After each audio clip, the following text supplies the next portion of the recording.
Hi అండి, welcome to బావున్ recipes. ఇవాళ recipe బెల్లం ఉసిరికాయలతో స్వీట్ అండి. 10 నిమిషాలు ఆవిరికి ఉడకపెట్టుకోవాలండి. ఉసిరికాయలని ఇలా ఇడ్లీ పాత్ర రేకుల్లో కానీ జాలి గిన్నెలో కానీ వేసుకుని ఆవిరి పెట్టుకోవాలండి. 10 నిమిషాలు అయిపోయినాయండి. ఉడికిందో చూద్దాం.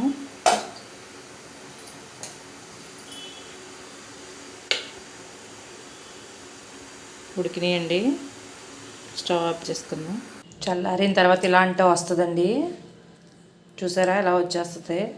అన్నీ ఇలా తీసుకుని పక్కన పెట్టుకోవాలండి.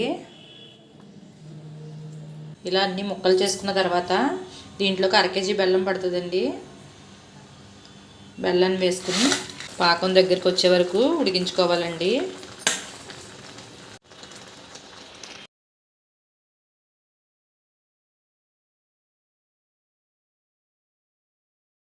ఇలా దగ్గర పడినప్పుడే యాలకుల పొడి యాడ్ చేసుకోవాలండి.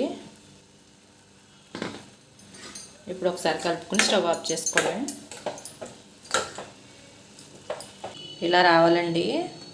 ఇది చల్లారిన తర్వాత గాజు సీసాలో పెట్టుకోవాలి. రెడీ అయిపోయిందండి. ఎన్నో ఔషధ గుణాలున్న ఉసిరికాయతో బెల్లం స్వీట్ అండి. ఇది ఒకసారి చేసుకుని పెట్టుకున్నారంటే 2 నెలల వరకు నిల్వ ఉంటుందండి. నేను చెప్పిన ఈ ప్రాసెస్లో ఒకసారి ట్రై చేయండి. చాలా టేస్టీగా ఉంటాయండి. ఈ సీజన్లో దొరికేటప్పుడే తెచ్చుకుని చేసుకుని పెట్టుకుంటే 2 మంత్స్ వరకు నిల్వ ఉంటుందండి. ఈ వీడియో కనుక నచ్చితే లైక్ చేయండి, షేర్ చేయండి. మరిన్ని రెసిపీస్ కోసం సబ్స్క్రైబ్ చేయండి.